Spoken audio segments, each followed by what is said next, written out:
I was dying, but I wasn't dead yet. That's what I kept telling myself every time I watched my wife, Linda, pour another dose of medication into my evening tea. Every time I saw her smile at me with those concerned eyes while her phone buzzed with messages, she'd hide the moment I glanced her way. Every time I pretended my hands shook too much to hold the cup, so she'd have to help me drink it. I was dying, but I was the only one who knew I was fighting back. My name is Thomas Wheeler. I'm 63 years old, and 2 years ago, a drunk driver T-boned my truck at an intersection 5 miles from my house. I spent 4 months in the hospital. The doctors said I was lucky to be alive. My spine had been compressed in 3 places. My left leg was shattered. They told Linda I'd probably never walk again. For the first year, that was true. I was in a wheelchair, dependent on my wife for everything. Getting dressed, bathing, even using the bathroom. It strips away your dignity, piece by piece, until you're not sure who you are anymore. But something changed about 8 months ago. The physical therapy started working. I could feel strength returning to my legs. Not much, but enough. Enough that when Linda left the room, I could stand for a few seconds. Then a minute. Then I could take 3 steps before my legs gave out. I didn't tell her. I don't know why I kept it secret at first. Maybe some instinct told me to wait. Maybe I wanted to surprise her with good news when I could really walk again. Or maybe, deep down, I'd already started to notice things that didn't add up. The way she'd started going out more often, always at night, always with vague explanations. Book club, she'd say, or meeting with Sarah about the church fundraiser. The way she'd stopped looking me in the eye when she said she loved me. The way her phone was suddenly password protected when it never had been before. The way my best friend Marcus had stopped visiting. Marcus and I had been friends for 35 years. We'd built houses together when we were young men, trying to make names for ourselves as contractors. We'd been best man at each other's weddings. We'd coached Little League together, even though neither of us had kids who played anymore. After my accident, Marcus had been at the hospital every day. He'd helped Linda set up the wheelchair ramp at our house. He'd promised he'd be there for both of us, for whatever we needed. Then, about 10 months ago, he just stopped coming around. When I asked Linda about it, she said Marcus was dealing with his own problems. His contracting business was struggling. He was embarrassed to show his face. "You know how proud he is," she said. "He doesn't want you to see him like this." I believed her. Why wouldn't I? Linda was my wife of 28 years. Marcus was my closest friend. These were the 2 people I trusted more than anyone in the world. I believed her until the night I decided to practice standing while she was in the shower. I'd made it to the doorway of our bedroom when I heard her phone buzz on the nightstand. I shouldn't have looked. I know that. But something made me take those agonizing steps across the room, my legs screaming in protest, to see the screen. The message preview showed just enough. "Same time tomorrow? I miss you. M. Marcus." I made it back to the wheelchair just before Linda came out of the bathroom, towel wrapped around her hair, smiling at me like nothing was wrong. Like she hadn't just received a message from my best friend that made my blood run cold. "Ready for your evening meds, honey?" she asked, reaching for the prescription bottles on my nightstand. I nodded, because what else could I do? I wasn't ready to confront her. Not yet. Not when I could barely stand, barely walk, barely take care of myself. That night, I didn't sleep. I lay there in the dark, listening to Linda breathe beside me, and I started adding things up. The physical therapy appointments she'd canceled without telling me, claiming my insurance wouldn't cover them anymore. The way my disability checks from the Veterans Administration seemed to go into our account but never appeared in the balance when I asked to see our bank statements online.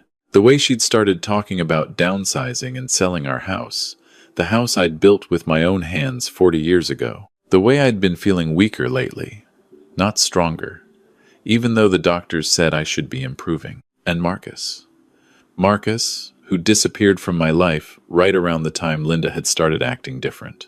I was dying, but now I knew it might not be from the accident. The next morning, I told Linda I wanted to try to do more things for myself. The doctors said independence is important for recovery, I said, which was true enough. She seemed pleased, probably because it meant less work for her. She set my medications on the bedside table where I could reach them myself, showed me which pills to take when, and kissed my forehead before leaving for her book club meeting. The moment her car pulled out of the driveway, I wheeled myself to the kitchen trash can. I'd been counting my pills every night for the past week, and I'd noticed something strange. The prescription bottle said 60 pills, a month's supply. But I was already down to 38 pills, and I'd only had the prescription for 2 weeks. I was taking 2 pills a day. The bottle should have had 46 left.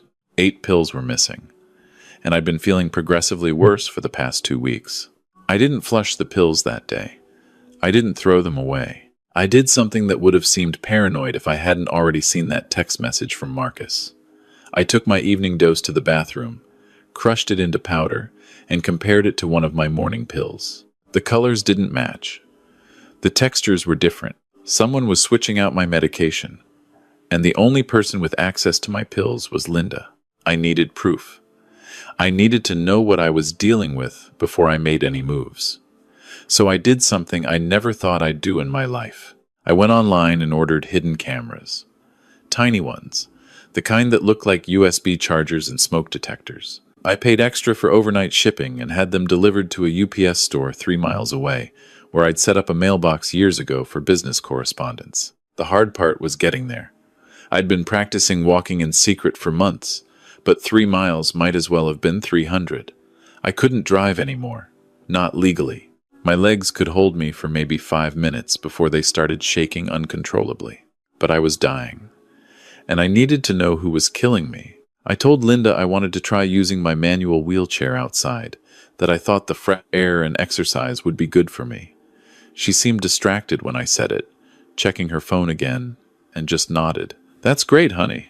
Just be careful." It took me 4 hours to get to that UPS store. I had to stop every few blocks to rest. My shoulders ached.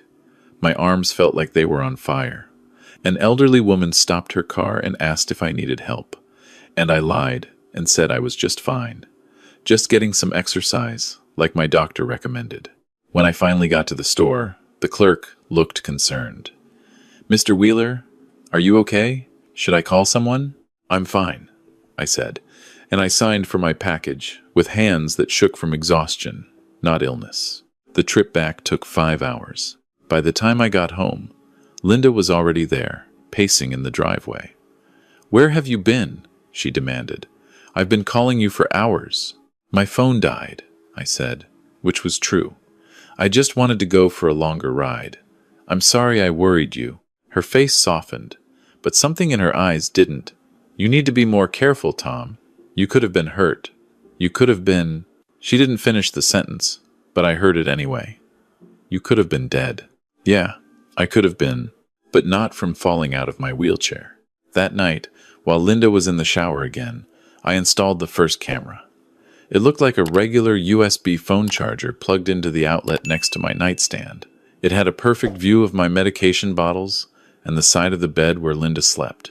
Over the next 3 days, I installed 5 more cameras. One in the kitchen, hidden in the microwave clock. One in the living room, built into what looked like a Bluetooth speaker.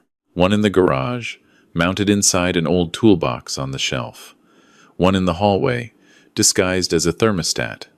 And one in our bedroom closet, tucked into a shoebox on the top shelf.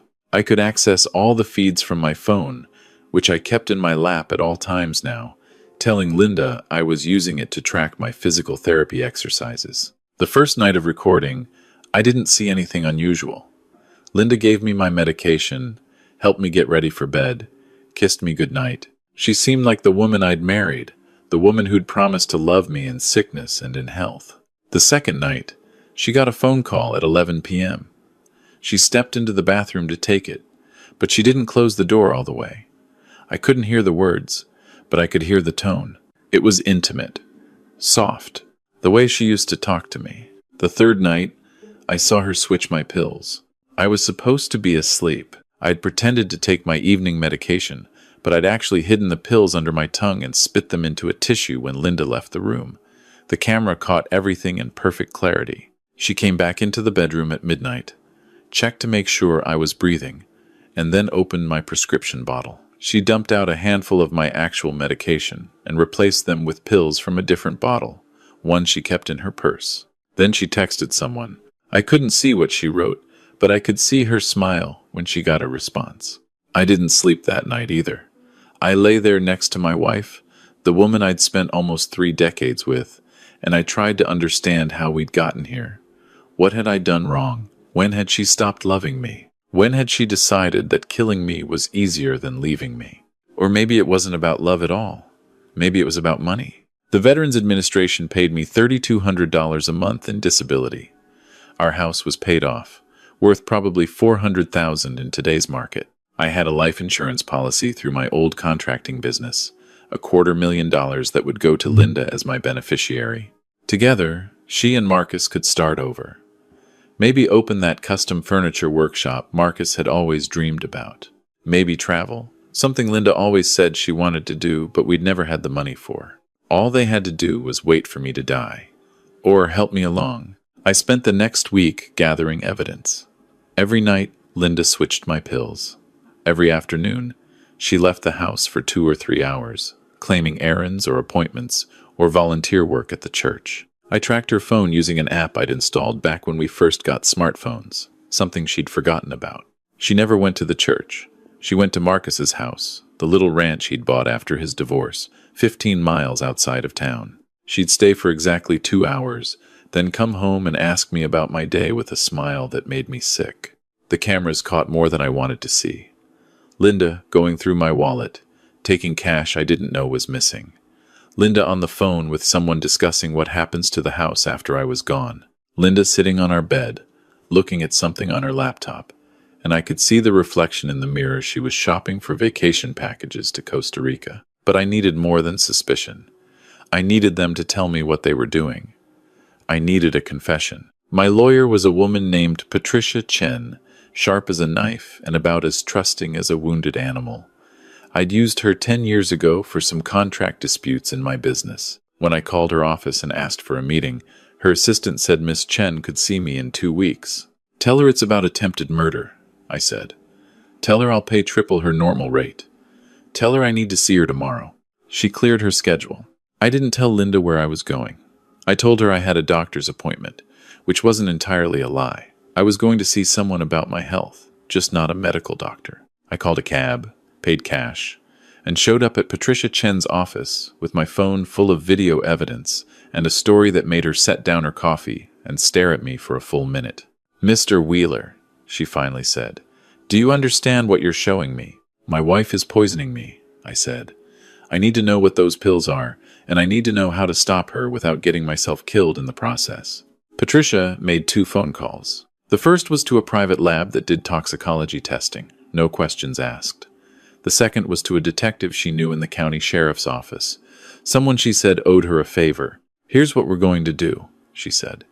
"You're going to give me one of those fake pills. We're going to test it and find out exactly what your wife is giving you. Then we're going to build a case so airtight that she won't be able to talk her way out of it." "But Tom," she leaned forward, her expression serious. "You cannot confront her. You cannot let her know you suspect anything. If she thinks you're onto her, she might escalate. Do you understand?" I understood. I understood that I was playing a dangerous game, that every night I spent in that house was a night Linda might decide to speed things up. But I also understood that if I ran, if I left without proof, she'd claim I'd abandoned her. She'd get the house anyway. She'd get everything, and she'd get away with it. "How long will the test take?" I asked. 72 hours. 3 more days. 3 more nights of pretending to take pills that might be killing me. 3 more nights of lying next to a woman who was waiting for me to die. "I can do that," I said. Those were the longest 3 days of my life. I went home and kept up the act. I palmed the pills Linda gave me, hid them in a plastic bag in my wheelchair's seat cushion. I pretended to grow weaker, let my hands shake more, slurred my words a little when I talked to her. She'd smile and say, "You sound tired, honey. Why don't you rest?" On the second day, Marcus came to visit. I hadn't seen him in almost a year. He walked through the door like nothing was wrong, carrying a six-pack of my favorite beer and a sympathy card that probably cost $4 at Walgreens. "Tommy," he said, using the nickname he'd called me since we were 25. "Linda told me you weren't doing so good. Thought I'd stop by." I looked at Linda. She wouldn't meet my eyes. "I called him," she said. "I thought it might cheer you up to see an old friend." Marcus sat with me for an hour. We talked about the old days, about jobs we'd worked together, about the time we'd accidentally knocked a hole in the wrong wall and had to sweet-talk the homeowner into thinking it was part of the plan. He asked about my health, and I told him I was hanging in there, that some days were better than others. "You're a tough old bastard," he said, clapping me on the shoulder. "You'll beat this." He didn't know I had a camera in the smoke detector above us, recording every word. He didn't know that my phone was in my lap, already backed up to the cloud, already being monitored by Detective Sarah Reeves of the county sheriff's office. After Marcus left, Linda made dinner, pot roast, my favorite. She served it with a smile and asked if I wanted wine with dinner. "Just water?" I said. I didn't trust anything she gave me anymore. That night, after she thought I was asleep, I watched through half-closed eyes as she checked my breathing. Her hand hovered near my face for a long moment, and I wondered if she was thinking about putting a pillow over it. If she was calculating how easy it would be, how she could call 911 and cry, and say I'd simply stopped breathing in my sleep. But she didn't. She went back to her side of the bed and went to sleep, or pretended to. I couldn't tell anymore what was real and what was performance. On the third day, Patricia Chen called. "We have the results," she said. "Can you come to my office?" I told Linda I had another doctor's appointment. She offered to drive me, and I said no, that I'd called a cab because I didn't want her to have to sit in a waiting room for hours. She looked relieved. Patricia met me in her office with Detective Reeves, a woman in her 40s with tired eyes and a no-nonsense attitude. "Mr. Wheeler," she said, shaking my hand, "Miss Chen has shown me your evidence. I have to say, in 20 years of police work, I've rarely seen someone build such a thorough case." "What were the pills?" I asked. Patricia slid a report across her desk. "Clonazepam," she said, "a sedative, mixed with what appears to be crushed Ambien. In the doses she was giving you, enough to cause severe drowsiness, confusion, respiratory depression. Not enough to kill you quickly, but enough to make it look like your condition was deteriorating naturally." "Why not just give me enough to kill me outright?" I asked. Detective Reeves answered, "Because that would show up in an autopsy. This way, if you died, it would look like complications from your accident. Your doctors would sign off on natural causes. No one would look too closely." "Except I'm not dying fast enough," I said. "No," Patricia agreed, "which means she's going to escalate. We need to move now. Here's what they told me. I would go home. I would act normal. That night, I would take the pills Linda gave me, but I wouldn't actually swallow them. I'd hide them like I'd been doing. I'd go to sleep. And at midnight, Detective Reeves and her team would execute a search warrant on my house." "Will I be safe until midnight?" I asked. Detective Reeves looked me in the eye. "Mr. Wheeler, I'm not going to lie to you. There's a risk. But if we move too early, if she doesn't do anything incriminating tonight, a good lawyer could argue circumstantial evidence. We need to catch her in the act." "What act?" "We need her to either give you the pills on camera, or better yet, we need her and Marcus to discuss what they're doing." "Miss Chen said you have cameras throughout the house?" I nodded. "Then we wait for them to make a mistake. People who think they're getting away with murder get cocky. They talk. And when they do, we'll have everything we need." I went home. Linda was in the kitchen, cooking dinner again. "How was your appointment?" she asked. "Fine," I said. "Doctor says I'm stable." Something flickered across her face. Disappointment? Frustration? It was gone too fast to read. We ate dinner in silence. Linda kept checking her phone. Finally, around 8 p.m., she said, "I need to run to the store. We're out of milk. Will you be okay for an hour?" "I'll be fine," I said. The moment her car left the driveway, I called Detective Reeves. "She's going to Marcus's house," I said. "We know. We have a unit following her. Stay calm, Mr. Wheeler. This ends tonight. Linda came home 90 minutes later without any milk. She looked flushed, excited. They were out of the brand you like. She lied. I'll go to a different store tomorrow. At 10 p.m., she gave me my medications. The camera caught everything. Her opening the bottle, shaking out 2 blue pills that weren't the same color as my prescription, handing them to me with a glass of water. Take these, honey. They'll help you sleep. I put them in my mouth and pretended to swallow. She watched me drink the water, then kissed my forehead. Good night, Tom. Sweet dreams. I waited until she left the room, then spit the pills into my hand and tucked them into the plastic bag I kept hidden in my wheelchair. I wheeled myself to bed, transferred carefully, and lay down. I heard Linda in the bathroom, getting ready for bed. I heard her come into the bedroom, felt the mattress shift as she lay down beside me, and I waited. At 11:30 p.m., her phone buzzed. She got up carefully, checking to see if I was asleep, and tiptoed out of the bedroom. I heard her voice in the hallway, quiet but excited. It's working. No, he's getting weaker every day.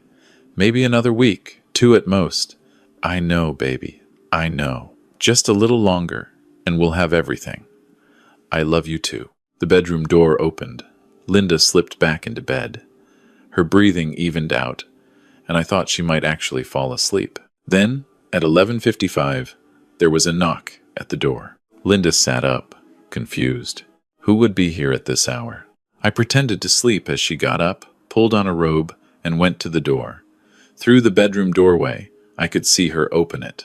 Marcus stood there, and he didn't look happy. What are you doing here? Linda hissed. Tom's asleep. We need to talk, Marcus said, pushing past her into the house. This is taking too long, Linda. What if someone gets suspicious? What if? Lower your voice. Linda pulled him into the living room, but I could still hear them. The camera in the Bluetooth speaker was recording everything. I'm tired of waiting, Marcus said. Every day we wait is another day something could go wrong.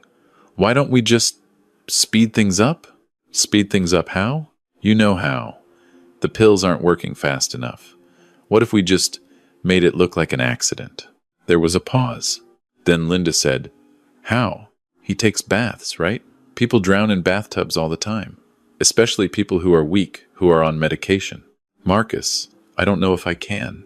You've already done it, Marcus interrupted. You've been poisoning him for months. This is just finishing what we started. Another pause. Longer this time. Then Linda said, When? Tonight. Right now. He's asleep. We fill the tub. We put him in it. We hold him under for just a minute. It'll be over so fast, baby. And then we're free. I heard Linda take a shaky breath. Okay, she whispered. Okay. Let's do it. I heard footsteps coming toward the bedroom. I closed my eyes and tried to keep my breathing even, tried not to shake, tried not to let them see that I was terrified. The bedroom light flicked on. Tom? Linda's voice, soft and concerned. Honey, wake up. Let's get you a nice warm bath before bed. It'll help you sleep. I didn't move. I made myself stay limp, unresponsive, like the medication had knocked me out completely. He's really out, Marcus said. Help me lift him. I felt hands on me, under my arms, under my knees. They lifted me from the bed, and I let my head loll back, dead weight. They carried me through the bedroom door, down the hallway, toward the bathroom. And that's when Detective Reeves and 4 sheriff's deputies burst through the front door with their guns drawn. Sheriff's office. Hands where we can see them. Marcus dropped me. I hit the floor hard, my shoulder slamming into the wall, but I didn't care because I was alive. Linda screamed. Marcus tried to run and got tackled by 2 deputies in the hallway. Detective Reeves knelt beside me. Mr. Wheeler, are you all right? I opened my eyes and looked at her. I am now. The next hour was chaos. More police arrived. Crime scene techs photographed everything. Paramedics checked me over and found the bruise already forming on my shoulder, but otherwise declared me unharmed.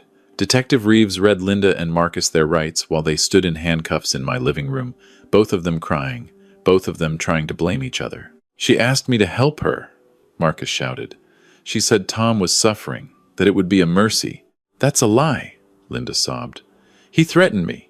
He said if I didn't help him, he'd tell everyone about the affair. I sat in my wheelchair and watched them destroy each other, these two people I'd loved more than anyone in the world.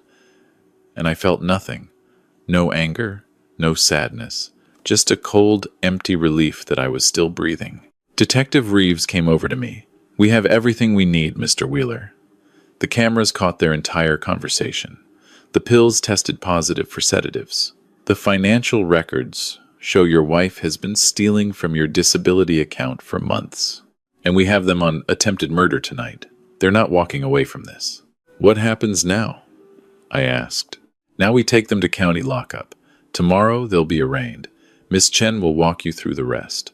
But Tom," she put a hand on my shoulder, "you're one of the bravest people I've ever met. What you did, living with that fear for weeks, gathering evidence that took guts. I just wanted to live," I said. "Well, you're going to. And they're going to pay for trying to take that from you." They led Linda past me in handcuffs. She stopped and looked at me with tears streaming down her face. "Tom, please. I'm sorry. I'm so sorry. I made a mistake. Please don't let them do this. We can work this out. We can go to counseling. We can—" "You tried to drown me," I said quietly. "You spent months poisoning me. You stole from me. You lied to me. You brought him into our home and planned my murder in our living room. I was scared. I didn't know what else to do," Marcus said. I don't care what Marcus said. I looked her in the eyes for the first time in months and saw a stranger. "You're not my wife anymore. You're just someone who tried to kill me and failed." The deputy pulled her away. She was still crying, still trying to explain, but I couldn't hear her anymore. I didn't want to. Marcus didn't even look at me as they let him out. Maybe he was too ashamed. Maybe he'd already written me off as a casualty of his greed. I didn't care. He wasn't my friend. I didn't know what he was. After they were gone, after the police had taken their photos and their samples and their statements, Patricia Chen sat with me in my kitchen while a locksmith changed all my locks. "The district attorney's office will be in touch tomorrow," she said. "They're going to want your testimony. But between the video evidence and the toxicology reports, this is one of the strongest cases I've ever seen. They're looking at attempted murder, conspiracy to commit murder, elder abuse, financial fraud. Linda's looking at 20 to 30 years. Marcus is looking at the same." "Good," I said. And I meant it. "There's something else," Patricia said gently. "You're going to need help, Tom. Not just legal help. You're going to need someone to stay with you for a while, to help you process all this. Do you have family? Friends?" I thought about it. My parents were dead. I had a sister in Oregon I hadn't talked to in 5 years. My friends were mostly Linda's friends, people from her church and her book club. The only person I'd trusted outside my marriage was Marcus. And that was gone now too. "No," I said finally. "I don't have anyone." "Then let me make some calls. I know a home health service that can send someone to stay with you until you're back on your feet. Literally and figuratively." She made good on that promise. 2 days later, a nurse named Angela moved into my guest room. She was 58, recently divorced, and told me on her first day that she'd seen enough betrayal in her own life to know that I needed time to heal from mine. "Here's the deal," she said. "I'm going to help you get strong again. Physically, yes, but also mentally. You've been through hell. You're allowed to feel angry. You're allowed to feel sad. You're allowed to feel relieved. All of it at once if you want. But you're not allowed to give up. Deal?" "Deal," I said. Over the next 3 months, Angela helped me do what Linda should have been doing all along. She took me to physical therapy 3 times a week. She made sure I ate real food, not the processed garbage Linda had been feeding me. She walked with me, patiently, as I relearned how to move without the wheelchair. 10 steps at first, then 20, then 100. 6 months after that night, I walked into the courthouse for Linda and Marcus's trial. Not in a wheelchair, not with a walker.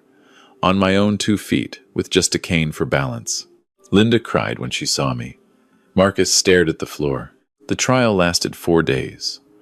The prosecution played the videos from my cameras. They showed the jury the pills Linda had been giving me, explained what they would have done to my body over time. They brought in Detective Reeves, who testified about finding us in the hallway, about hearing Linda and Marcus agree to drown me. Linda's lawyer tried to argue that she'd been manipulated by Marcus, that she'd never actually intended to hurt me. Marcus's lawyer tried to argue the opposite, that Linda had been the mastermind, and Marcus was just a lovesick fool.